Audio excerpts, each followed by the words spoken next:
Oh my God, 28. Yes, we are here. We cranking them. I'm one of your hosts, Kapri Robinson, of course. I am Denaya Jones. And this is Soul Palate, and it brings black and brown folks to one table to, you know what it does. We taste.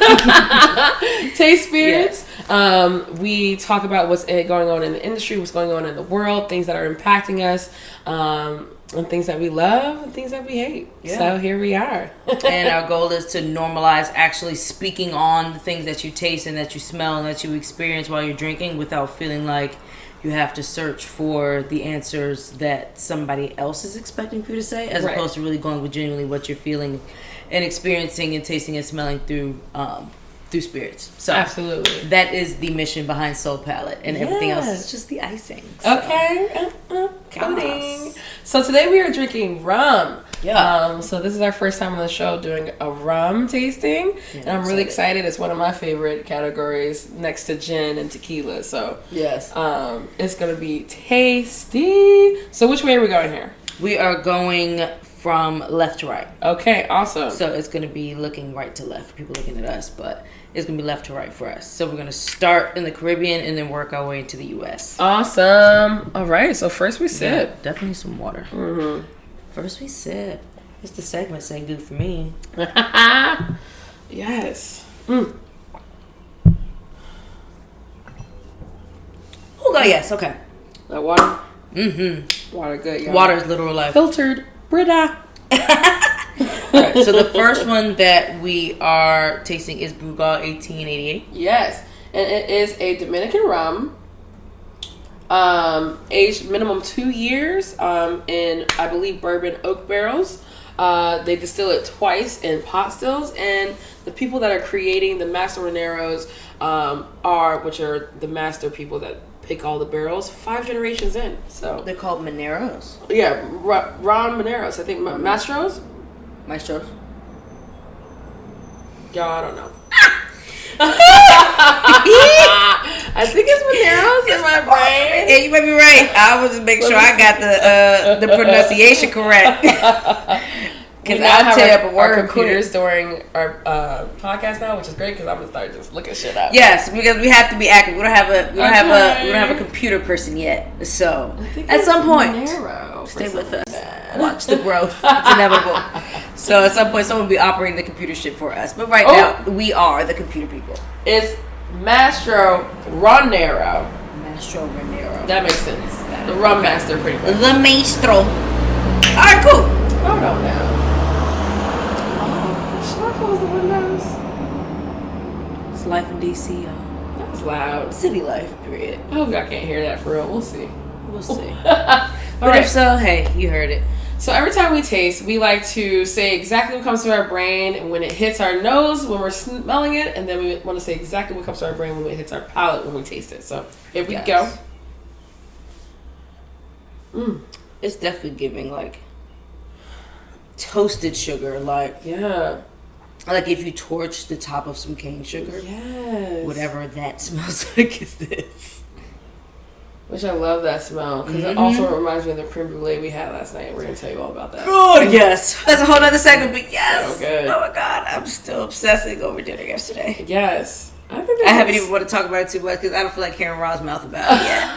And not until I'm ready to take her. Because I got to go back at least one more time for the tacos. Yes. And then I'll bring her. We can't wait to talk about it. Okay, so anyway, let me not go too far. Let's focus right. The current tastes and smells. This might be because of what we just ate, but I'm getting like black pepper. Yep. A little like honey notes, maybe a little butter note. Yeah. I'm definitely getting buttery. I'm getting the sweet. Okay. I don't know. God, it's so good. I made me forget my thought for a second. The honey aspect of it, it's almost like honey residue, if that makes sense. Yes. Like on honeycomb. Yes. Because it's not like that super sweet, like already in a bottle honey. Right. It's kind of like raw. Like raw, still on the comb type honey. Which I feel like gives it a almost a floral nature because of that too. Yeah, exactly. You know? Exactly. Because I was gonna say raw honey, but that's not specific enough. Yeah, for what I'm thinking of. It's so good. It really is, y'all. What is that? It's like, to me, it's giving me a little chocolate. It's definitely giving chocolate. It's giving like milk chocolate. Because it's a sweet chocolate. But it's also another something sweet that's like right in the middle of my tongue. Maybe it's a fruit. That might be giving some type of fruit skin, I think. I see what you're saying. I might be being biased because of my breakfast, but maybe mango. Like mango skin. And maybe like, no, I don't want to say, I don't want to say blueberry at all, y'all. But like, when you said fruit skin, it made me think of some kind of darker fruit. Why not blueberry? If that's what it tastes. It's just not blueberry. It's. I mean, it gives just blueberry skin, not the actual fruit itself. So I don't want to, because it's not that fruity. Yeah. That's why I didn't want to say blueberry. You know what I'm saying? Yeah. That's facts. Water good though. But yes, we need like a soundboard for like every time we take a sip of water, that long drawn out ass sip sound. Drink your water, kids. Drink your water. Seriously. Hydrate, babies. Okay. So, do you with it or no? Oh God, so many things. Yeah, it's been a week full of some things this week, and we're gonna start you off with Nellie's in DC. I was just say, with the way the week started. Monday it started with that video circulating every fucking where. Yes. So earlier this week, the public was shown a video of the security guard at Nellie's in DC, which is a gay sports bar, dragging a black woman by her hair down the steps. Literally, boop, boop, boop, boop, boop. The woman was literally dropping down the steps on her back while her friends and her cousins, they said that it was her family, were trying to stop the security guard. Yeah, by the time he got down to the bottom of the steps, the family done jumped this man. Okay. But I'm just trying to understand. I don't know if they were trying to make sure she didn't get harmed on the steps and therefore waited till he got to the bottom. I don't know. Because I don't know, I probably would have ran up them steps and tried to put him in a chokehold or some type of monkey grip or something. Well, you can see some of the people running behind her, but also it's a thing of like, I don't want to step on her just to try to get to him. But there was also people down at the steps or at the bottom of the steps. When he got to the bottom, that was when the family members had started just going off. Maybe they hadn't realized what was happening until I think they really tried to start with verbal stops first. Right? Because it was a lot of get off of her. I don't even know what even happened. Like, why? So, apparently, the actual disruption that happened upstairs in Nellie's that led to this actually had nothing to do with her. And so, typical bullshit, the way it was told in the article and the way she said it, she was mistaken for somebody else who was involved in an altercation upstairs. What? And so, being mistaken for whoever they thought the aggressor was in whatever took place, somehow in the interaction, I don't know if they even bothered to talk to her first, gauge the situation before dragging her. I don't know, but she said she wasn't a part of whatever the issue was. She was mistaken for somebody else, and this was how she wound up getting dragged by her hair down the stairs. And Nellie's tried to like distance themselves from it by saying they hired a third-party security company for Pride weekend. That don't mean shit. They're working for your establishment. So point blank, how did they know to act and do anything without somebody who's head honcho at Nellie's giving the okay to do so? Point blank. Who do they answer to? Point blank. And if it wasn't the chain of command, I don't understand. Like, what's the communication line before it gets from altercation to determining who's in it to deciding you're going to drag somebody down the stairs by their fucking braids? You could have dragged them by her arm. Why hair? I don't think I understand that. It could have been an arm thing. It could have been, she was so skinny. You could have put her in a body hole and carried her down and like bear hug or something. Why would you drag a woman by her braids down the steps, down to the fucking stairs? Where head are we? First, my nigga. This is what I'm saying. Shorty is head first going down the stairs around a bunch of drunk people. Anything could have happened. What are we doing? Somebody could have been drunk, upset, trying to get to you, steps on her, exactly. and she's fucked up. And they really trying to get to the person who's caused her harm and wound up causing harm as a side effect. I cannot. Child. I am so confused. Too much. It was too much. Nellie did try to make a little statement. And I added it in case you wanted to talk about that little statement. I highlighted some shit that I just felt was real passive and very like bullshit. So let's read the whole I was reading this at like 5 a.m. Right. And I could not go to sleep. I was like, let me go ahead and just yes. So, Nellie Sports Bar has terminated with immediate effect the independent security vendor hired to protect our guests during Pride Week. Our investigation into the matter is ongoing, and we will cooperate with any law enforcement investigation. However, we do not need to wait for the investigation's conclusion before we take decisive action. We offer a heartfelt apology to all who witnessed the horrific events of this past weekend. No matter what behavior occurred prior, nothing warrants mistreating and disrespecting one of our guests. What we can say is we have heard the concerns of the BIPOC and LGBTQ communities.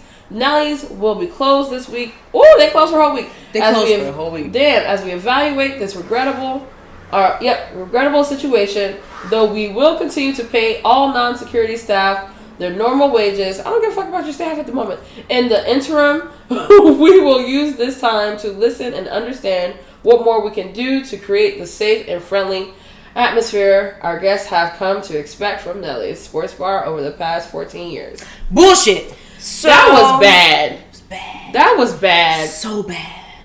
They didn't acknowledge that Shawty wasn't a part of the altercation.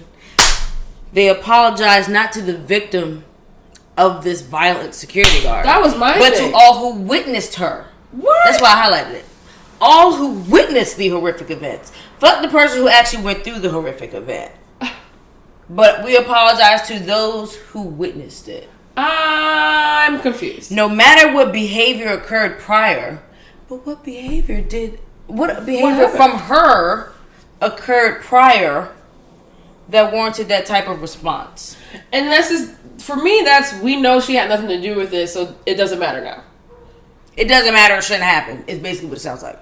Doesn't matter, shouldn't happen. We're going to figure out how to keep it from happening again. But really, we're just going to close so that we can put our heads in the sand for a week and pay people so that they're there by the time we open up next week. Hopefully, this will die down and the news cycle will rinse and repeat itself and cycle the next thing through. That's pretty much what this was given.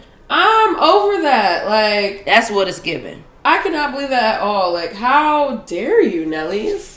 First off, I've never had a good situation at Nellie's. I rarely go to Nellie's. The only time I've gone is like with my good Judies, like Dion and Jacob. I stopped going right after they said, "This is why we don't invite." I was dancing in the crowd. This is why we don't. And this white man turned around and goes, "This is why we don't even invite women in here." Da da da da. And so gay women are welcome at Nellie's. Queer women, open, fluid women, period. We shouldn't even have y'all in here. My friend had to pull me away. Because y'all was dancing.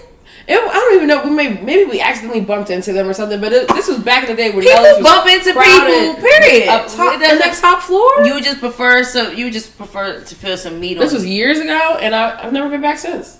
I haven't been back in years, but that's just because Dion hasn't lived here in so long. Because he loves him from Nellie's. That's not really my spot. That's not my type of spot. But then the question is, right? Why? Because somebody was like, "Why do people go anyways?" But it's also like, where else to go in the city? Town closed down. Cobalt's not there. Fun, not for me. I mean, I never been. I went once, and it was just a big techno fest, and that's just not my type of party vibe. Yeah. Like, it's not for me. It feels like I should have been on a popper, and that's just not my style. So I was like, let me go somewhere where I could be a little more mellow. That's real. I went with Dion and Jacob. So Cobalt, I was like, you can't even pay me to go at this point. I'm not going to Cobalt. I've done town. I'm good. This is a lot. Nellie's, okay. I'll go in there for a fruity drink and a couple shots and some wings. They did. I think I was and there for I'm a gonna walk my ass on down U Street. Yeah. Fuck you mean? Right. 14th Street is the move. I'll go to Alero's to have me a good old time. That's a real vibe. You can't go wrong with Alero's. Oh my god, people do love Alero's. I have a friend who used to go on dead nights, get drunk off of their margaritas and dance by herself. The DuPont joint is way better. There's a DuPont Alero? Bitch, yes. And nobody goes there except people who want authentic Mexican food. It's not the party spot like U Street is. Yeah, U Street is the party spot. U Street is the party spot. And that's all it's for. The big ass frozen margaritas with the Corona. No, this one is a nice, cute, quaint bar. Oh. Real Mexican vibe. Like, legit Mexican vibe. Not the, like, I'm giving you what Americans' interpretation of Mexico is. Where that's U Street. This one is not like that. It's quiet. It's much smaller. It's up there where there's like barely any parking past the DuPont Circle. Yeah. But where you're still on like either 17th or I 8th, like something like that. But I just know if you're driving through DuPont, you make it through the circle, it's on your left. I just remember me and Rob went off to like Humble off a late night one time. And they were still open. I was like, oh, this is much better. Yeah. The food was better and everything. It was quiet. It was only like 2 other people in there. It was wonderful. Nice. I definitely don't go to the other Alero. Like, it's a good little nice quiet joint. So for real though. Tip to the wise. But y'all, like, that's just, it's the, she had nothing to do with it for me. It's the dragging by the hair. I'm over it. Nellie's, you're canceled. You've been canceled in my book, so. I was going to say, it's nothing for me to, I'm not even into cancel culture, but that's a cancelable offense. Yeah. Only because the way, just looking for a way to pass the buck on in multiple little passive aggressive, very like dog whistly ass remarks that you made in this statement. It's just whack. So whack. It's whack. Like Pride weekend, motherfuckers is out here patronizing your business. You don't have to patronize. Nobody have to patronize your shit. For you to think that you need that, you should be able to walk into an establishment, even if she did get to an altercation. Nobody needs to be dragged by their hair through anywhere.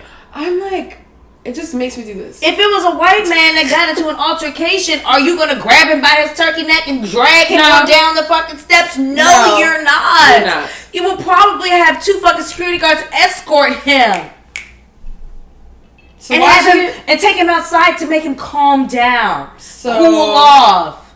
Drink some water and let him back inside. That's how the fuck that goes. I don't like that. But that's how it be though. It really is. They can fucking rage and get red in the face all the fuck they want to, but you could be a bystander who happens to look like somebody else and you getting dragged by your motherfucking micros. I'm over that don't make no sense to me. None. It's bullshit. It's the bullshit. It's irritating. It's beyond irritating. It's like exhausting. Going on to more bullshit though. A little more into my week. I'm confused about. So we not with it, by the way. We Nellie's. Exactly. To answer, is you with it or not? Not with Nellie's. Another thing I'm not with, live or die for these brands out here. Okay? I am over rise and set by these brands. Okay, the brands do not dictate my life. Okay, now do they give me opportunities? Absolutely. Do they, open doors? Absolutely. And are they appreciated? Absolutely. Absolutely. But what I'm not going to do is have a 1-day turnaround time for some long ass, whatever the fuck you need me to fill out. For any type of project. Any project. To request that somebody whose career is, who has a career period. Doesn't really matter. We can make this very general. Yes. And then narrow it down. But to have a project or a concept or an idea in mind, have people in mind for it, even if it's an idea of a timeline, to have any type of timeline sketched out, and then to try to require of a professional that you're asking to do something for you, to do that something within a fucking 24-hour turnaround time is just rude. Yeah, like what? On a base level, it's just very rude. What? I don't have a life? And it's very presumptuous and it's very arrogant. Confused. It's the audacity for me. It really is. Only because brands need bartenders. Point blank. You need bartenders and you need career bartenders. Point blank. Because you need motherfuckers who know what they're talking about. You need motherfuckers whose word is trusted, whose opinion is trusted, who's backing behind something or in association with a brand is trusted. You need that. Bartenders, especially career bartenders like Kapri, I would even say like myself, though I'm not really a toot my own horn type of person, but it is my career. And it is very easily associated with my name and therefore is a brand. So, with that being the case, brand to brand respect. It can be broke base. Brand to brand respect. You don't expect to turn around something in 24 hours, and even if you do, you have the manpower to do so because you're a brand, an established corporatized brand. Right. But if you're reaching out to an individual who has jobs with an S and a schedule that one has to adhere to, how do you expect them to just drop everything that currently exists to accommodate your requests within 24 hours? It's the 24 hours for me because I don't do things within a 24-hour time span. I don't. I'm giving you a week. I need a week at least. At least. They didn't even give it context. They reached out to you prior to that 24-hour turnaround time request. So it was like there was opportunity within that span of initial contact. Yes. To the need for this task to be done. Yeah, right. To map this out within a time where you could have turned it around. So give a little bit more background, y'all. This was a project brought to me maybe 2 days before this request for the 24-hour turnaround, where I just thought we were just going to talk about an idea that they had about me being a part of, and then it turned into me actually being chosen for this project, and then all of a sudden I needed to have a signature cocktail, fill out this form, give me the dates you could do this, meet with this person. Oh shit, did a bird hit the... Oh, sorry y'all. That fucking bird just ran to the window. I hope he's okay. Yeah, he flew off. I saw some wings flap. So. Y'all probably hear it too. That's craziness. The bird. But yeah, so they wanted all these things, and then I thought I was just going to talk to another part of the project. It ended up being an actual interview. I never got any questions. It's been a very rushed thing for me, where it seems like I was probably a last pick of some type of choice, if that makes any sense. Like now it just feels like, we needed, something fell apart, you're being filled in, but we need you to do this now. Like, we picked you, you're welcome, this is what we need you to do. And I'm good at saying no, and you will get it when I give it to you. If you want me to be a part of it, sorry, you're going to have to deal with my timing. And I understand, and I'm not crazy though. Like, I'm not, because y'all, if y'all been listening, y'all heard me talk about the boundaries of set time and stuff like that. I'm not going to sit here and let your stuff like sit in for weeks. Yeah. Might be a couple days though. It depends on what is going on in my life and what events are happening. It might be a little while, but I do get back. You know what I'm saying? But 24 hours? No. That's not realistic. You're not getting anything from me in 24 hours. It's with the presumption that you just have nothing else going on. Like nothing else to do. Like this is it. But meanwhile, you wouldn't be reaching out if I had nothing else going on. So what are we talking about? Make sense. What are we talking about? So I'm not about to live or die for no brand, especially coming back out into the world. Okay, these brands are going to act like this again. They're going to act because this is how they were acting before the pandemic, where it was like, I don't think that changed much during the pandemic. That's true too. I think it was forgiven because we did have time. Right. We had nothing but time. Right. For almost a year. That's true. Where brands are asking for something with it. I mean, I wasn't getting any requests to do something 24 hours. 24 hours. But I was definitely getting requests to get stuff done within like a couple of days, a few days. Yes. Like, which even for me, I was still working every day. So I wasn't working for me. I wasn't doing 24 hours anyway because the warehouse was not closed. But still, niggas had all types of time on their hands though. It was definitely different.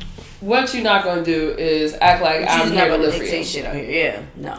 We have lives and businesses. It's about mutual respect. Schedules. And just like you got deadlines, I got deadlines on other things. So, like, sorry. Exactly. You gonna wait. And if you can't wait, that's fine. That means this wasn't meant to be. Like, that's it. Period. So I'm not with it. All right. So, now that we've decided we're not about to be dictated by brands. Okay. Let's do our second sip. Second sip. Okay, so the Clarín. Mm-hmm. Clarine. Yes. Clarine. Yes. Le Rocher. This is out of Haiti, so. God, it's so good.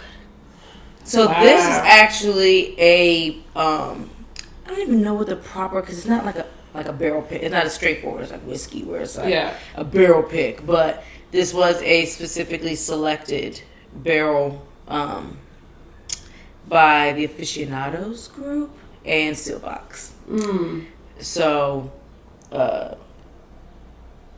I'm just assuming they went through some samples that were sent from the Le Rocher distillery in Haiti. Okay. And what's interesting about their stuff is that, so we didn't really give a ton of background on rum and the basis of rum, but rum is essentially a byproduct of sugarcane in multiple forms. So it can be sugarcane juice, it could be the byproduct of sugarcane, which is molasses, it could be sugarcane syrup, which is the case for the Le Rocher. And I didn't actually know that using syrup was even a thing, like fermenting the syrup. Not the molasses, but the actual. So So they're boiling the cane juice down into a syrup. Oh. And fermenting that syrup. Okay. So they boil it so that they can hold on to all of the characteristics from the cane juice. Yeah. And then fermenting that, so it, I assume just by texture and all of that, it's like giving a much thicker, like, the yeast had a lot to play with in there. Right. With it being a syrup, because it's so thick. Yes, definitely. So, and you boiled off the water pretty much. Or they boiled off all the water content and went straight to very concentrated. Yeah, and preserved. So they harnessed it pretty much all the flavor characteristics that they could, concentrated it down into this syrup, and then fermented that. They used 3 different varieties of sugarcane for this. Okay, and made the syrup out of all 3 of those, and then. So what they do with their distillation process is they leave residue in the still from previous distillations, and that impacts the flavor of the new distillate. So you get a ton of earthiness and whatever esters and stuff like that is left from their previous distillate. Nice. Which is pretty interesting. Yeah. It's their way of making sure the aromas and stuff are more intense by the final product. And they bottle it at still proof so they don't dilute. Okay. Wow. And yeah. That's awesome. But apparently that's the protocol for Clarine. You have to do it at still proof. Okay. So you can't add water. Which I love. I don't like water added to my shit unless I add it. That's real. It's giving banana Laffy Taffy. Literally.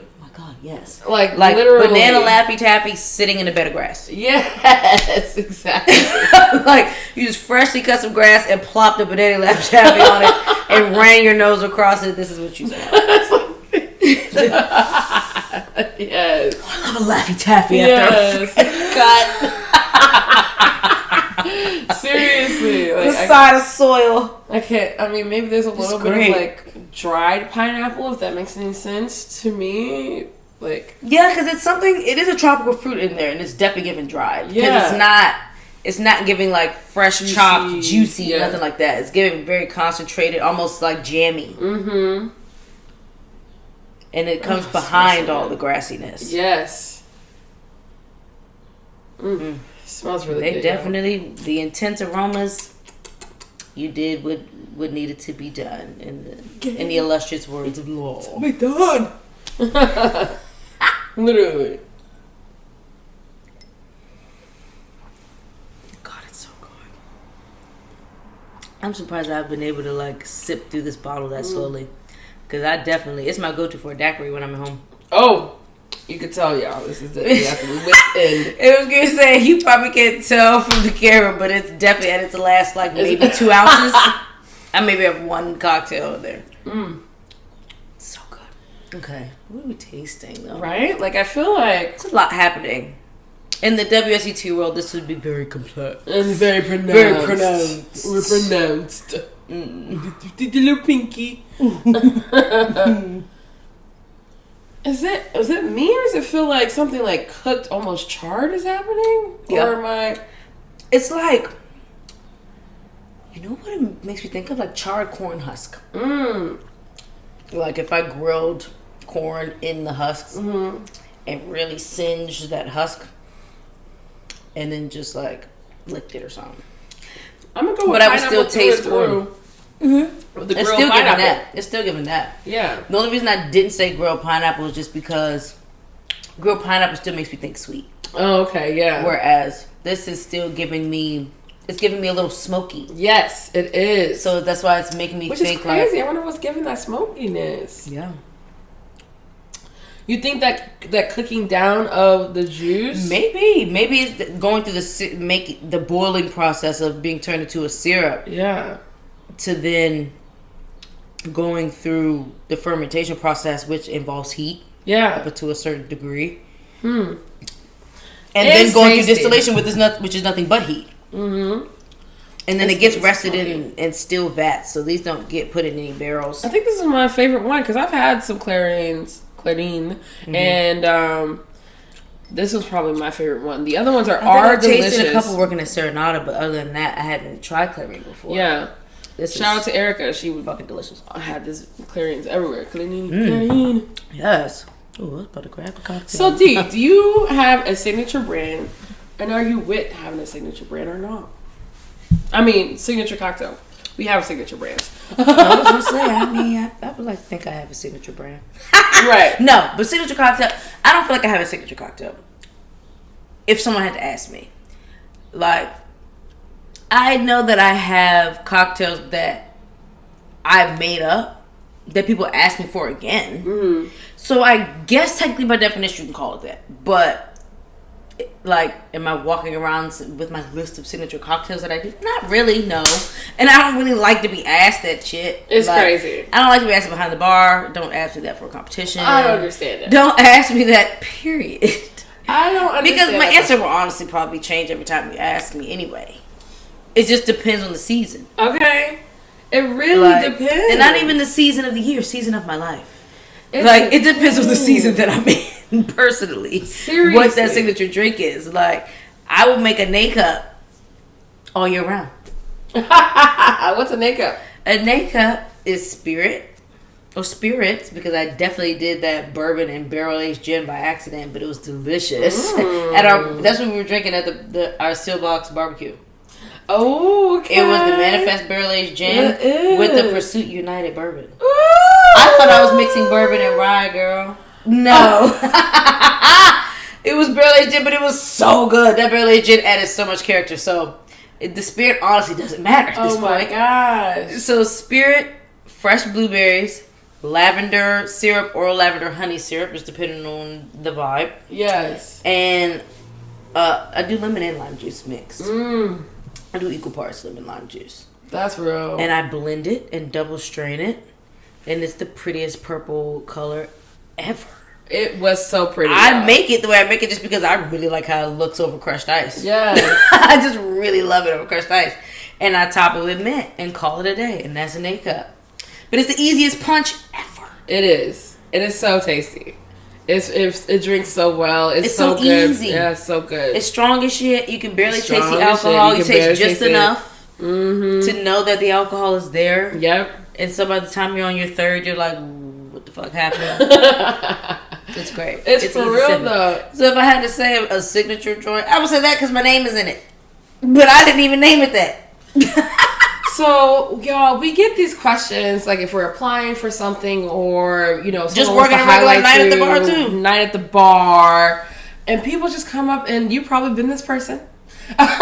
What is your signature drink? What do you do well? What's the best drink you make? Which I can understand the search for uniqueness and my identity behind the bar, but if I'm doing my job right, it's all of it. Then all the drinks are delicious, so I can't answer that for you. I can't help you out. I have to ask it. Then the question comes back to you, what do you like? What is because your I can make signature anything taste? in your wheelhouse. You just have to tell me what that wheelhouse is. What is your signature taste?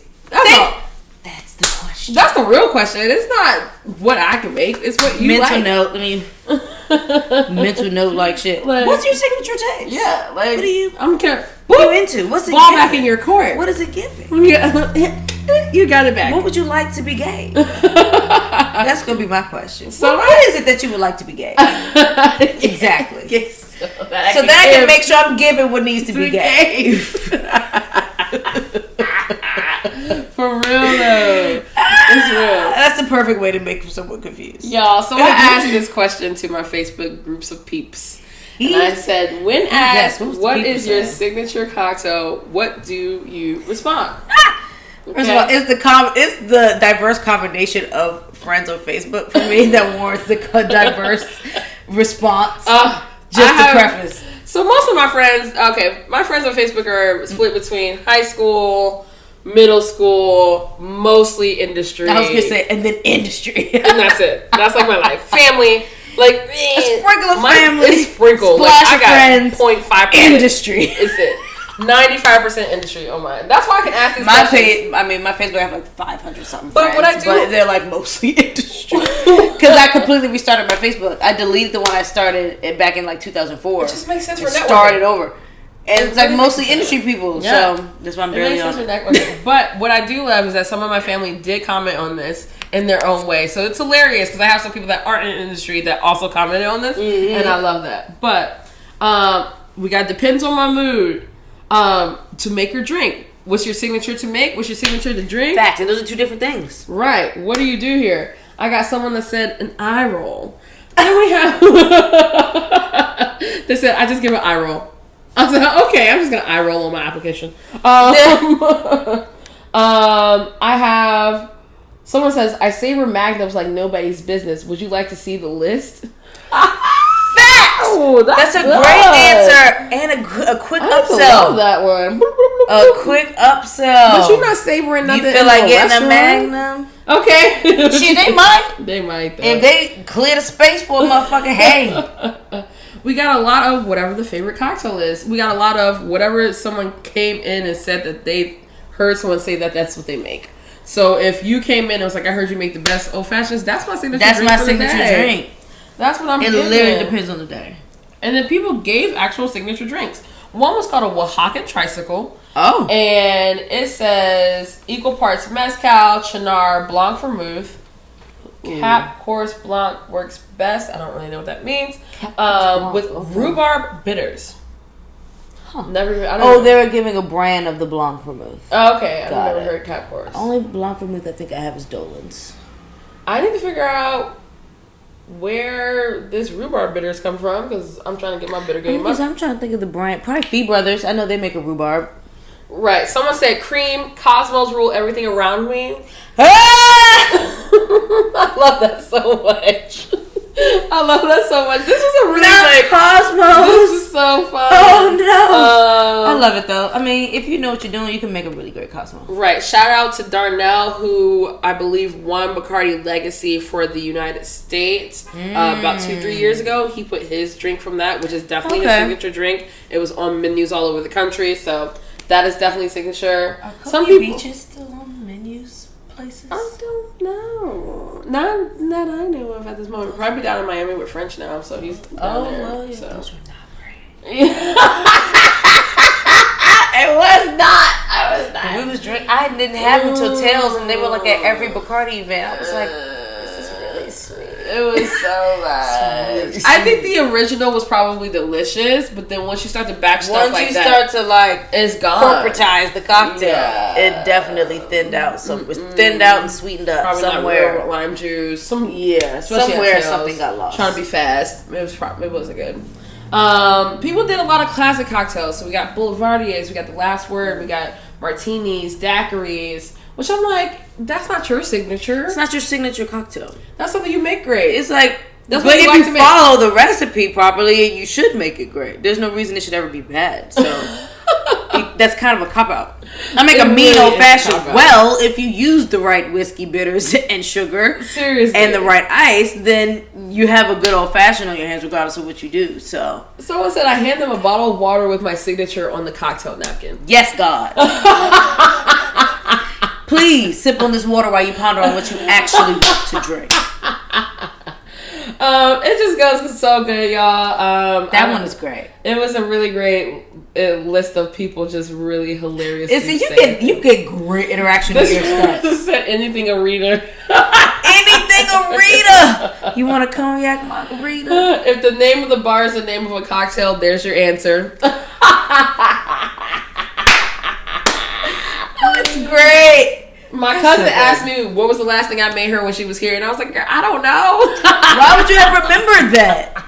She's the only one that even remembers that. Oh God, I'm sorry. I really enjoyed this, so I had to bring it up because that was so. That was beautiful. It was that was wonderful. It's the responses. I was like, okay, y'all are hilarious. Well, I'm gonna stick with my few. I also considered my Grey Goose submission a signature. Yes, I think because it was very specific to DC. It was very customized. Yes, and so I was like, okay, that counts as one. What did you do for that? I did the green tea infused Grey Goose for the tea aspect because I did a triple mix. Okay. So anybody who goes to Chaos in DC, you know what triple mix is. It is a half and then add fruit punch. Oh, I don't think I've ever had that. Oh my God, yes. Girl, go to good old carry out and ask for a triple mix. I didn't know that. So it was green tea infused Grey Goose. It was fresh lemon juice, which was my lemonade aspect, and strawberry syrup, which was my spin on the fruit punch because I just don't like fruit punch.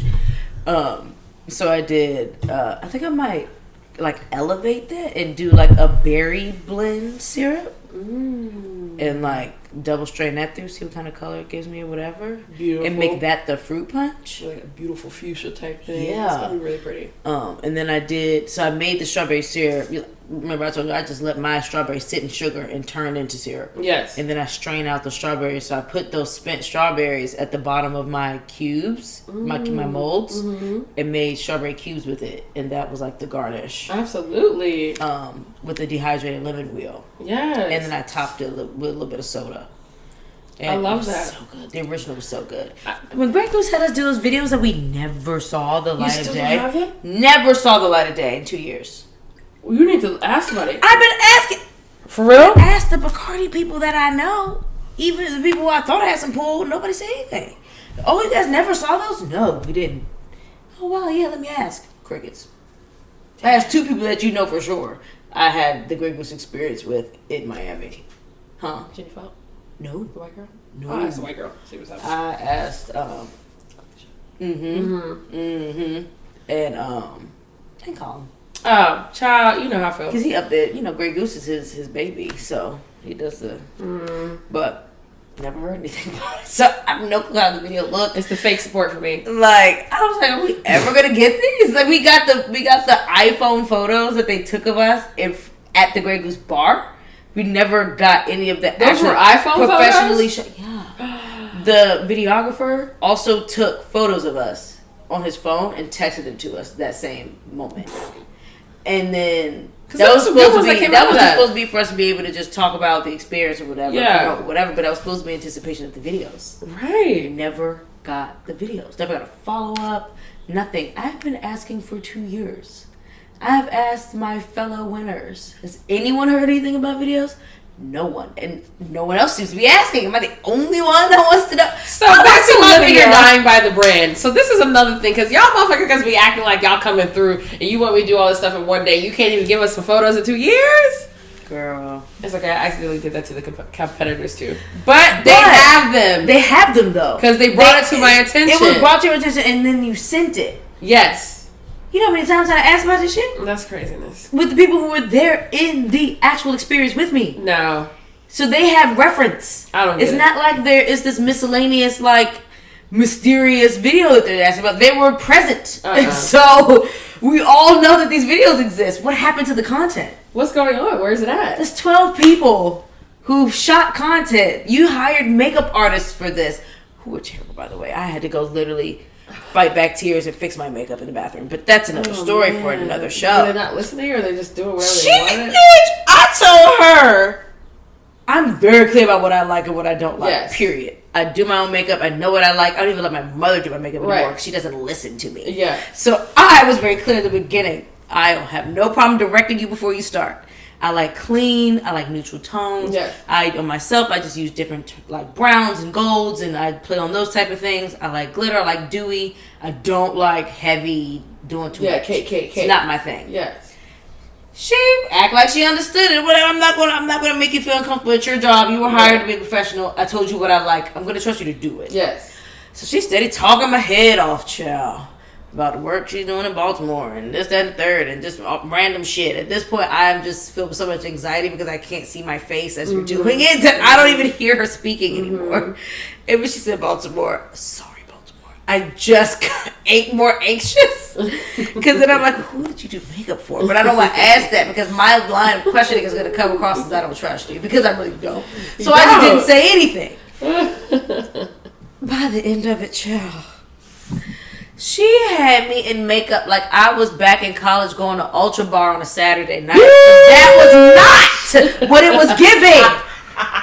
This is not giving Grey Goose professional marketing material. Can I get that alcohol light, please? Like, girl, I barely said 2 words. I was like, I need 10 minutes. Yeah. And I went to the bathroom. I was like, I ain't even about to sit here and explain it all to you. I'm not going on nobody's camera uncomfortable with how the fuck I look. Hell no. It was heavy. The makeup was dark and heavy. I brought my makeup bag. So I was like, fuck it. I was prepared if I had to fix it anyway. Yeah. So thankfully foundation, concealer and all that was fine. So I just had to fix the accoutrements. Yeah. I was like, this is some bullshit. Oh, no. She made me like a motherfucking drag queen. I was so upset. I don't do gaudy makeup. I don't need contours and all that shit. I got good cheekbones. Yes, you do. I moisturize my skin. I don't even do too much with the foundation. Like, I just like a glycerin spray and call it a day, personally. I do highlighter at the most during the summer. I don't do makeup in the summer. It's just not okay. It was not making no sense. And I went through all that shit just for you to not give me my video. What? And then they changed my recipe. Where's the video, Grey Goose? Child. It was just so much. It was so much. I mean, they had told me they needed some prep time for my garnish to be correct. I would have went to wherever I had to go to do it. Yeah. The fuck?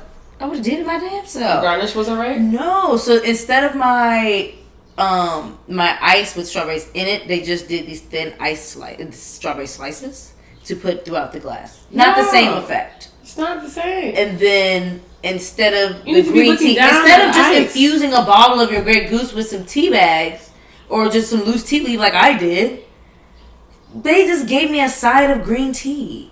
You honestly could have poured the green tea into the goose and that would have been better.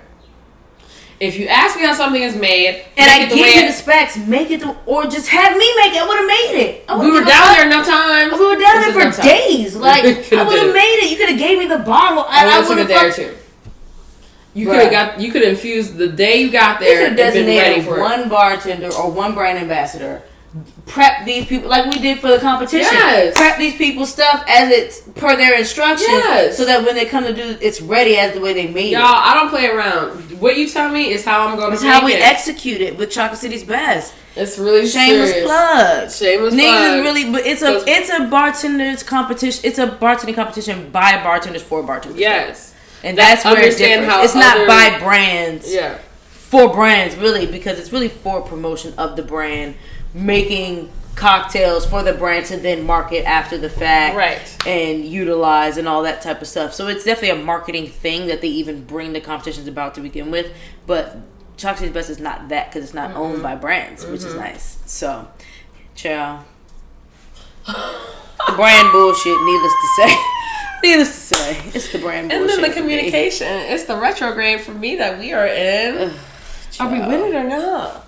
Never. No. Never. Literally. Some people have a nice, peaceful, reflective. I feel like it's the people who like have the fucking blown up retrograde calendar on their wall, like, who just know when it's coming. They know when that shadow phase hits. They know to bunker down. They know to like just prepare for all the bullshit that could potentially come their way. And then everything else is like, okay, well at least I got the big stuff prepared like, how can you prepare for that? Bitch. I'm never prepared. By having a sip. Yes. Third sip before we get into this because retrograde has been. It was a lot this one. It was a lot this one. We say that every retrograde too. We do. But it's like it's like that blissful moment of forgetting that retrograde has happened. It exists. Forgetting how quickly it comes back. Yeah. And just going through life and all of a sudden some bullshit happens like, fuck, is it retrograde? What the fuck? What is this? This is when the bullshit happens. It's not retrograde. Every time some like outlandish bullshit happens. Like, is it fucking retrograde. And I'll say 8 times out of 10 it is. About 2 times out of that 10, I'm just having a really weird week. For real. Or maybe the fucking full moon is on some wild shit, or there's an eclipse or some bullshit, but... Alright. Ah, shit. Alright, so this retrograde bullshit. Well, let's get to our sip before we get into the retrograde. What's our next rum? So this one is, we're into the Americas now. Starting up north. And actually, technically, I should have did Rolling Fork next, but it's okay. Because Rolling Fork is out of Barbados, so it's still the Caribbean technically. But it was aged for a little bit in Kentucky and bottled in Kentucky. Okay, well then we'll leave it where it's at. So we'll leave it where it's at. Yeah. But the actual juice itself is out of Barbados. Shout out to Gail, who I got hit to on Clubhouse. Nice. Her and her husband, that's their distillery. I'm like, Gail, Rolling Fork. So, Privateer is what we're about to sip on now. They're winning rum, overproof rum. Mm-hmm. They distill in Ipswich, Massachusetts. Ipswich? Motherfucking Ipswich. It definitely sounds like some shit where they be conjuring spirits and shit. It does. It's like where the witch hunts happened. Probably. No. So this was actually I forgot the significance of the lady Kate, but this woman Kate, who's like a known name in the spirits industry, I think particularly in rum. Yeah. She was, I think, covering something at Privateer during a specific time while they were working on their Distiller's Drawer series, which is a series of rums picked out by the different distilleries at Privateer, and they all pick a barrel to kind of stamp their name on for the Distiller's Drawer series, and it's just a separate release from their flagship rums that is, more special to them. Mm-hmm. And this was one of them from the last Distiller's Drawer series that we released at Sailbox, and the girl Kate, she had came in and was interviewing them or whatever, observing them, the distillery, how they work, stuff like that, and stayed and participated in the distilling process for this particular rum, and was helping make the cuts and stuff like that, and they had her, I think, put her name on it and stuff. So I forgot her last name. It's Kate something. Please feel free to go to Sailbox and look it up, because we just put this back on the website for sale. So, but yeah, so she helped pick this out. I love tasting ones that are picked by women. So fun, yes. Ooh, really sweet. This is giving me rubber and lemon though. Yeah. There's something sweet in there too. It's oh my god, do you remember those were they runts? The candies where they were shaped like the fruit of the flavor they were. So they had the bananas and they had the little baby oranges. They had the little. Okay, I know exactly what you're talking about. I don't remember the name. This smells like the banana, that candy, the little baby banana. I know exactly what you're talking about. That's the sweet that I'm getting from this, because it's a sweet but also kind of chalkiness. I think it's runts. Oh, we're sitting here with laptops on our fucking disposal. This is gonna change the game. We ain't gonna make it happen. I haven't heard runts since the weed. It is runts. I was right. Wonka runts, bitch. Oh wow! This is giving me banana runts. Look at that. What are the other ones? Because they only shape this orange and bananas. What the fuck is the purple? Grape? Yeah. And the green was... So the green, I think, was supposed to be green apple. The red, I think, was strawberry. Oh, wow. Look at that. And then the fucking bananas, girl. That was the only one that was the actual shape of the flavor. The rest of them was just these little balls. Oh, well, look. The strawberry's kind of strawberry-y. Okay, strawberry. That looks like a heart spaceship. Okay. The apple one looks like a spaceship. Bullshit. I guess that looks like a pass for a grape and then orange.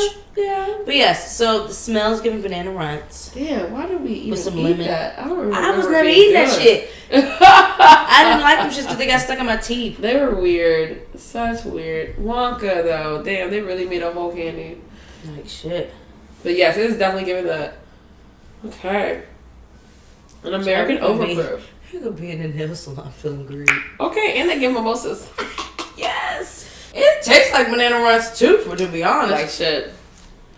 So somebody over there that distillery cake you like candy.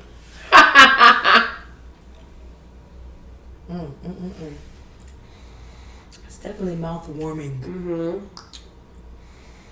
It's giving heat, but not for too long. No, and I was gonna say it's really easy. It's like a wave of heat. It's numbing my tongue like Szechuan. Yeah. Almost. Like pepper heat. Yeah. What that is? It is like a pepper, like a spicy pepper type of spice. Yeah. But it's like they removed the seeds, left the skin. Okay, numbing my bottom lip a little bit. Or maybe they removed the skin and left the seeds, and that's what the numbing part is. Like, what part of the pepper are you? Right. The seeds do be numbing. Yeah. Pepper seeds. Because there's really no flavor in the seeds. Right, and that's what's giving me. Exactly.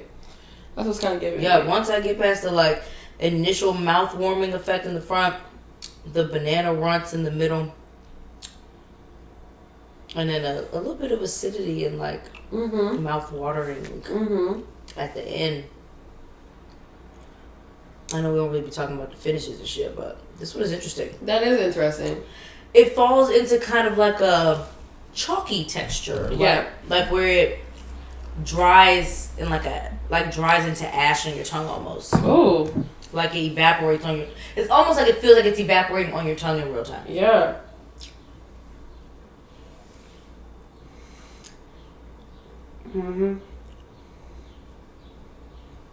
And I say that because it still kind of leaves you with something. It's just numbing me out. That feeling of that is so crazy. It's wild. Well, child. Wow. We already hit an hour, so let's get to our favorite part. Okay. It makes me excited. Yes. It should talk about this part. Did we even really get into retrograde? Not really. No. Just that it's a hot ass mess. It's a hot ass mess. We see you retrograde. We're not with it. With some bullshit. What are we talking about? I don't appreciate 7 pallets coming in a day, and that's on mothers. Point blank. And that's all I'm gonna say about that. Point blank. Period. We didn't even get to what's tea, child. Well, look. It's okay. We're not gonna get into this tea right now. I guess. Well, let's just address the one thing, which is Juneteenth, because it's tomorrow. Yes, I do want to address that. Let's address that part. And this will just be one of our longer episodes, and that's okay. Yes. So, Juneteenth is officially a government holiday. It's official. However, we already know it's only because of capitalism. And we were celebrating it anyway. It was fine. We did not need it to be an official holiday. I didn't need it to be an official holiday. It was already a holiday. I was already treated like one. Okay. And it falls on a Saturday. So, I mean, getting Monday off is cool because it's a federal holiday and I work salary, so that's nice. Right. But at the same time, there are so many significant, like actually tangible significant things that could be passed as law, that could be running through the White House right now, that genuinely affect Black and brown lives. Yes. In a real tangible and actual helpful way. Yes. Getting an extra government holiday is not really doing shit for All anybody. it is doing is putting money in pockets that doesn't help any of the Black communities that this is supposed to be about. And it gives businesses like our industry, obviously, because restaurants don't close on federal holidays. That's the time we make the most money off people who are industry. Because and it's another time to make money off of Black people who are off work for the day. And serve them up some red cocktails and scream Happy Juneteenth. And then go back to your regularly scheduled racist programming on the 20th. So. You can mess me with the shits. Pretty much. Because y'all not about to go ahead and turn Juneteenth into no damn Cinco de Mayo. It's giving Cinco de Mayo. It's giving Cinco. It's giving yearly red-themed cocktails. For those who don't know why I'm saying red themed, do your Googles and what red has to do with Juneteenth and Black culture and all the things. It'll be an immediate pop up. So boop, boop. It's giving yearly red themed cocktails. It's giving fucking random like Black figureheads posted up everywhere or plastered on your social to draw in crowds. It's giving Juneteenth brunch. It's giving red mimosas. I'm not here for it. not that aspect of it. I'm not here for the capitalistic jump, the wave that's about because if it's a real holiday, everything will shut down. Everybody, you're doing everything. This would be a moment of remembrance. It would be a moment of reverence. Yes. It would be a moment of paying homage. Community. It would be a moment of community. Like figuring out how to give back to the community, or actively giving back to the community instead of asking the questions. Actually doing the do, providing the solutions and shit. Actionable items that don't have to do with like collecting money off the black community would be nice. So that was definitely a gun. Probably. Y'all. So this is what real life. Let's talk about just real life real quick. All right. So on this side of my house is the hood. Let's talk gentrification. Literally on this side of my house is not the hood. The non-hood white people always walking through the hood, but shit like that happens when you hear guns all day long. It just happens. But it's now the hood is a block. And a block away is a liquor store right on the busy corner. Yes. So you already know what that attracts. But at the same time, it also attracts underage white people. Still walking up into that liquor store, though. They're going to find their book bags. Child. We out here. But it's also getting close to 4th of July, too. Yeah. So that's not fireworks to you? No, it didn't. Why would you do them so early in the day? Why? Exactly. It's not even nighttime yet. Child, I be hearing that shit all the time. But okay, we ate good this week, y'all. It's a lot this week. It's a lot. We ate good this week. I'm glad Juneteenth fell into retrograde this time. Just which is giving. Oh, y'all passed the official what? That's all. It's all built in. It's all built in. But it's all for capitalism, and I'm over it. For sure. Re-stimulating the economy. For sure. They're going to get that influx on Monday. What they're going to get this weekend, and then an influx on Monday. What they're getting is the black dollar. That's what they always want, our dollar. How can they get our dollar? Meanwhile, we were celebrating Juneteenth in our houses. That's all we need every year. Doing. With family, with friends. Like, grilling out just cause. Like, no. Chill. I'm keeping it the same way I always do it. At home. I'm learning how to grill this weekend. I advise you that'll all be my to do celebratory situation. I'm good off of the Juneteenth spend time marketing. With the people you love. I don't like being marketed to anyway. It's a lot. It bothers me. It bothers me. I was like, what? Oh, whole time I forgot to fix the name of where we actually went this week. For where we eat at. Look at us do our last sip so we can talk about where we eat. At this point, where we had ate at. Where we had ate at. What I say? Where we had ate at. Alright, so the Rolling Fork, y'all. Rolling Fork is a really, really, really yummy situation when it comes to rum. So, they get their distillate from Foursquare. Okay. From Foursquare Rum in Barbados.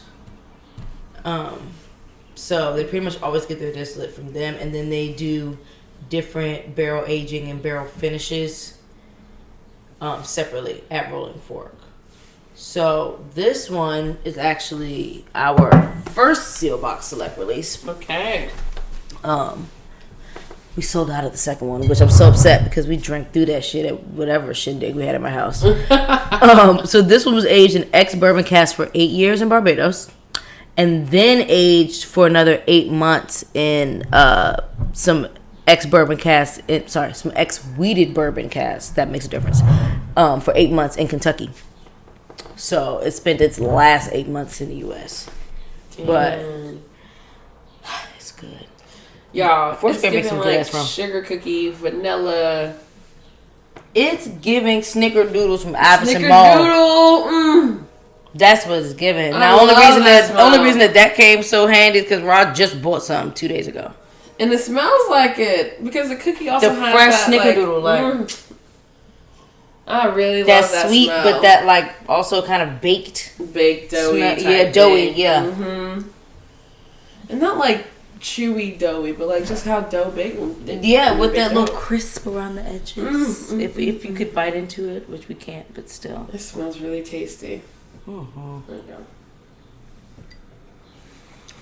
For it being aged for 8 years, it's pretty light in color. It's really good. That's giving chocolate. Ooh. It's giving chocolate. It's even giving toffee nut bar. Yes. Little coffee at the end. This one evaporates into like a latte. Yes, like a latte, because it's not super concentrated coffee like that bitter dark taste. It's not that. Yeah. But it's like if it was mellowed out with some milk or something. Yes. It's giving latte. So good. Quadruple duple latte, please, with a splash of my fucking roller. I used to have my Starbucks order. I don't even remember it now. I haven't been to Starbucks Only in years. thing I get from Starbucks, if it's cold out, is it extra as hot as you can make it hazelnut hot chocolate. I don't even do the coffee because it makes me way too jittery. I be twitching like a fucking crackhead. Yo, first off, if you're not jittering with coffee, I be looking at people that drink coffee all the time. They're abusing it. It's crazy. They're abusing it. Their tolerance too high. Because Starbucks coffee, I cannot do it. I cannot do it. Right now, I'm stuck on Others Coffee. Shout out to Bray Rapp and his beautiful fiance and their beautiful baby. Yes. That's an acquaintance of mine who does music, but he's also like a passionate barista. Yeah. And him and his fiance started a coffee company called Others Coffee. Everything, the design is like perfection. His aesthetic is like great, and the coffee is actually really good. They're sourcing it from different countries and stuff like that. So, really good coffee. Just finished my box of that, but that's my newest kick. I've just been drinking their coffee at home. But it's good shit. And then I do espresso. I really want an espresso machine. Anybody feel like buying me a birthday gift, give me an espresso machine. Okay. It's giving very adult. Where you gonna put it? Bitch, I'm gonna find a place. I don't know. Yeah, you actually see this. I'm gonna have to restructure the counter because that big ass air fryer can move for all I give a shit. I'm sick of it. Yeah, that joint is a monstrosity. It's just big for no reason. You know what? I might honestly make room for the espresso machine on my bar. Okay. I'm not opposed to that. Okay. Keeping it in a little corner. But I'm probably going to get tired of that and want to move it. Yeah. So I don't think you should do that. It's the air fryer's got to move for me. The air fryer does need to move. I understand that y'all live and die by an air fryer. Y'all people out there with air fryer because I don't have one. But that's big. And it is helpful when you're reheating fries. And I've learned when I'm reheating a sub sandwich. I think it's probably awesome. But that shit is But it's huge. big as shit. Can we just build it into our fucking ovens? I kind of want like a space for it to like slide it further into closer to the wall. Like on the counter, it's just huge. If we start seeing this, we knew you got it from us. If we start seeing this shit in the house. Exactly. Our space is going to be like the new microwave, bitch. I'm over it. Bullshit. Where you fit your air fryer in above your stove instead of the microwave. Okay. Like shit. But then I still want my microwave, though. That's why we need to start designing houses. Yes. One day, I swear, in another life, I'm going to design homes. I love that. I love interior design so much. I was like, maybe when I'm old and retire, I'll just design homes for fun or something. Yeah. But it's too much fun. I've been going through my Elle Decor magazines and getting ideas and shit. Looking at the price of light fixtures, which is beyond me. I mean, I paid $120 for this one. Nigga. To get like a fucking modern eco-deco, whatever the fuck they're calling it now, like $5,000. $5,000? I was like, wait, what? Oh, nah. I was prepared for like $500. Miss me. Even $1,000 if there's enough bulbs popping out. That's when you cut your $5,000. It's a clutch for me. Nigga, it's like buying expensive artwork. Like, it's art, but damn. Expensive metals and shit going into it. I get it. It's a lot going on, but yes, it's a lot going on for my pockets. It's a damn. That's a lot. So we done already went way off topic. Where was we? But yes. So what we ate on to where we eating. Yes, God. I'm gonna let you introduce it because you put me on, and I'm just so happy and just grateful to be here. Yes, DLeña. Beautiful restaurant. K Street. It is Spanish Mexican cuisine, but like not your typical. It's definitely giving you like just fine dining on the definitely quality of the food. Latin fine dining. Yes, for sure. It's so delicious. So we had, I think the highlight of the night were these prawn tacos. Okay. With not corn tortillas. Not flour. Nope. Motherfucking jicama. I keep saying jicama. Motherfucking jicama. Tortillas. Yeah. Now, for those who have not tried jicama, it's a root. Yes. And in terms of texture, what did she say yesterday? It was a cross between an apple radish, maybe? And an apple. Radish and an apple. Yeah. She's like texture-wise, if a radish and an apple had a baby, that's the texture of a sliced jicama.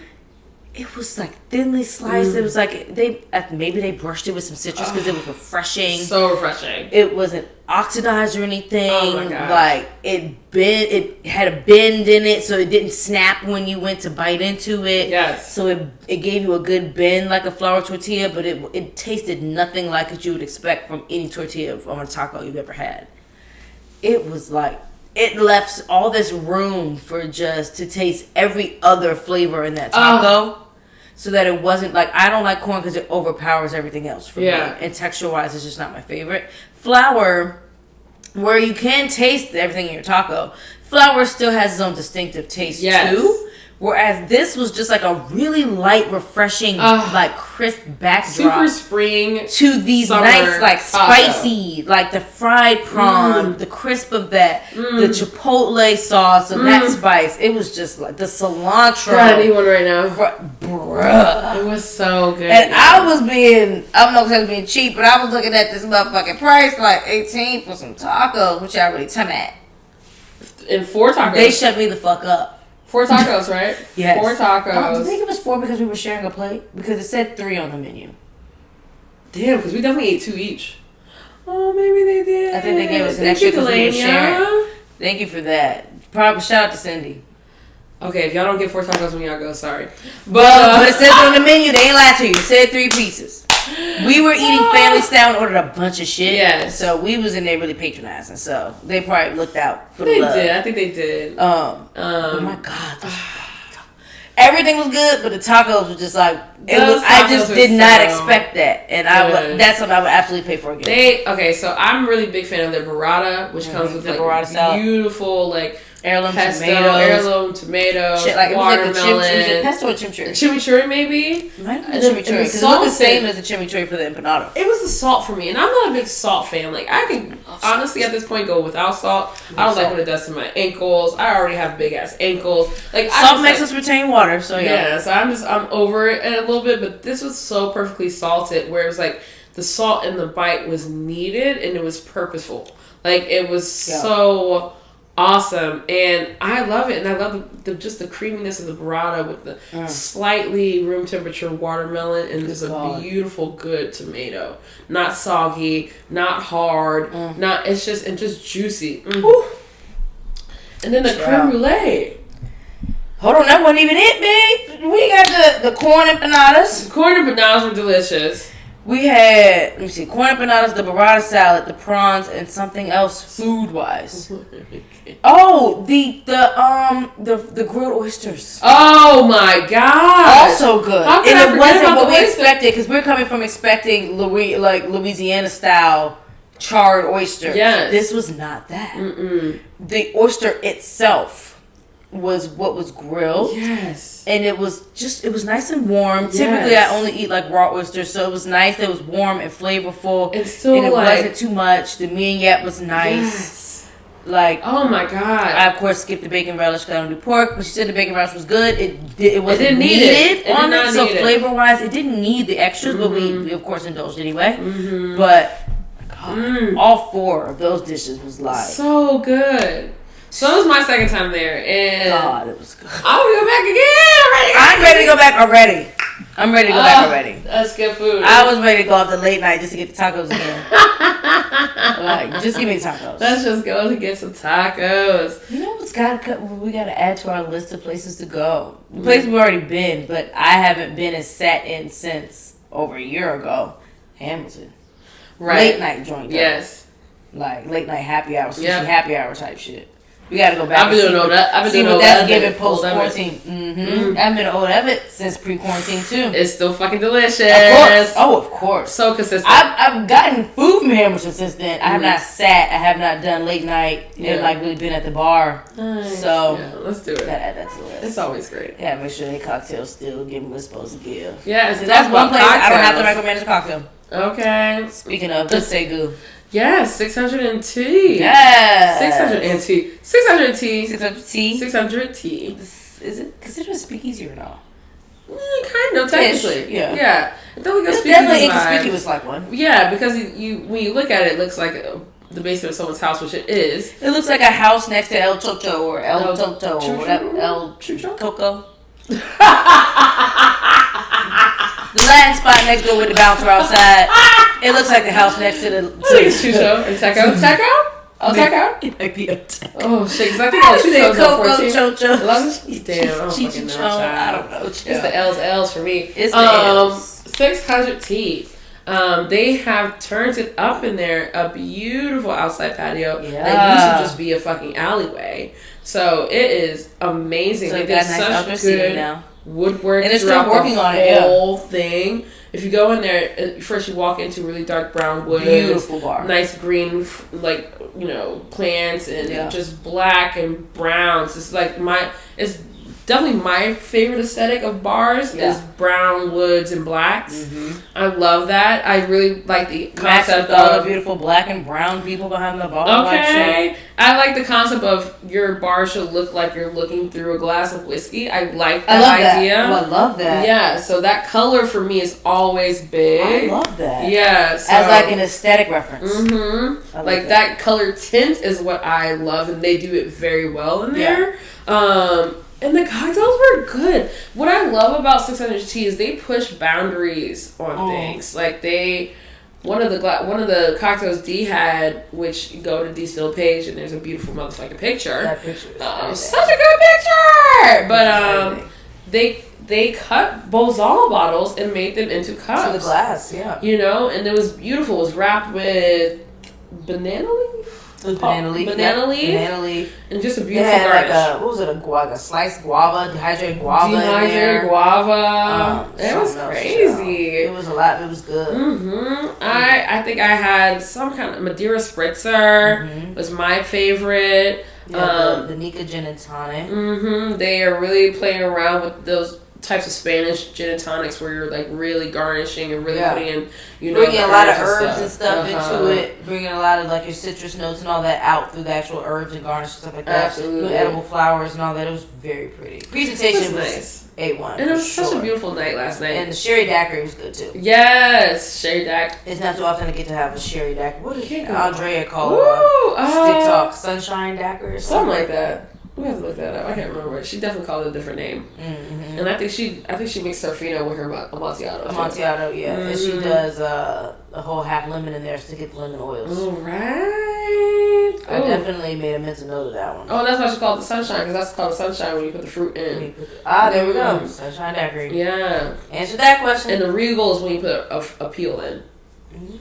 Yes, and it's into the 10 for those that are listening. It's the cocktail codex for me. I'm always amazed by the cocktail knowledge you just managed to keep. It just spills out. If I don't make them regularly, I don't keep it. Like I can get it, I can make it. But if I don't make it, I don't retain it. Yeah, depending on what it is. Yeah, I gotta love it to retain it. That's true. And want to make it for myself. But I'm making it for something or for someone, and then I don't make it again. I tend to forget it sometimes, just like with language and shit. Like I in German, like I don't want to say I barely speak it, but almost barely because I got nobody to speak to. Right. Why is I speaking German? Except for Amy Ducky, apparently, who just pulled German out of her hat one day, and I was like, "Oh, bitch, you can talk to Ducky. You're way more fluent than me. You can definitely talk to her. Way more fluent than me at this point because I don't have nobody to talk to in German anymore." Shout out to Dunks. Yes. Cheers to you, bro. Give me at your full, bitch. I'm ready. Old time gin, bitch. Hello. Hello. Shout out to Bar Hill. Love Shout out to y'all. Give us a time. My favorite aged gin by far. I'm gonna say, damn, I'm not gonna say that. I'm not gonna say it, but I love it, but I'm not gonna say that's that. That's my favorite aged one. That's my favorite. I think I'm still on the search. That's my favorite gin and Negroni, hands down. They do make a good old fashioned. It makes a fucking fantastic old fashioned and Negroni. She's That's right. Old Tom gin. It's I just delicious. haven't had flavor profile wise that honey based gin. It's just not matched by anything else right now, which is why I can say it's my favorite. Just for those particular cocktails, it's just it's everything. I need to make a Nate cup with some Old Tom gin. Woo! That'd be good as shit. With the lavender honey syrup. Yeah. That Manifest. That Manifest Barrel gin is good. The Manifest gin is really good. It's so citrus forward. I love it. Oh, so It's good. my favorite, one of my favorite gins, because I have a couple, but it's one of my favorite gins to make a dirty martini with. That's wrong. Because I love citrusy gins in a martini. That's really the only way I can do a martini. Is dirty and with a citrusy gin. Till I really love it. I can't do dirty martinis. Love it. It's the only way I'll drink a martini. We'll talk about this on another day, because fuck a dirty martini. I do not like I dirty love olive martinis. wine. I love olive So wine. I do too, but like, not in a martini. I'm cool in. Only gin for me. I'm not doing a vodka joint. Yeah. I think it's so weird. Yeah, I do. I think they're weird. But needless to say, our dinner drinks date yesterday It was so great. so good. I really enjoyed myself so The much. conversation was good. Yes. The food was great. Yes. The drinks were good. Can't believe that food was so The good. food was so good. I mean, I was just so satisfied. If I had room for more food, I would have ordered more food. We were, and the 4 that we got was perfect on top of that dessert. I really wanted to get, and we forgot to say the creme brulee, y'all. They did this like tequila-based liqueur Yes. over top, and they gave it a It little was- fire was applied. it A little was- fire was applied. It it wasn't was- quite the creme brulee that we're used to. It was. But her little baby torch did a little something. She just didn't. The baby didn't realize that her torch went out, and she was still That's doing one of the this, saddest and the fires I've fire ever was seen. just It was weird. not catching. Like maybe the gas from I don't know. I don't know. Who knows? Her propane was low, It but was she low. gave it her best She effort. did. And it's retrograde, so she gets a pass. Okay. And it was delicious. It was We an don't have espresso creme brulee. We're Kind gonna of have a heel. retrograde pass Everybody gets a retrograde pass. because we're gonna just You get one. yeah. Don't go We're gonna crazy. print I'm them like, bitches out. This stamp, bitch. The second motherfucker get that pass, stamp them right down their skin somewhere, so we know you already used your shit. Now you just be an asshole. Okay. Have you take a picture with it like shit? Fact Knock stamp. your ass. Click. Thank you. You get your pass. Carry on. It's a carry out for me. Because what we not about to do is this again. That's what we're not about to do. No. Reflect on your stamp. Okay. Reflect on oneself as retrograde is supposed to prompt us to do. As they say in the DMV stamp mode.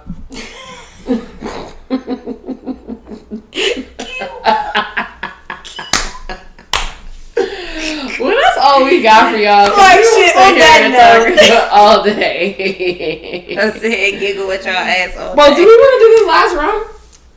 Oh yes, the rich liquor. We'll taste that off camera, Okay, child. well, bye, We ain't y'all. about to put y'all through that because at this point we're getting giggly. I know, for real though. It was a good episode. Shit. We love y'all. Oh See y'all my on the next God. Soul Palate. Peace. Yes. Oh my God, 20.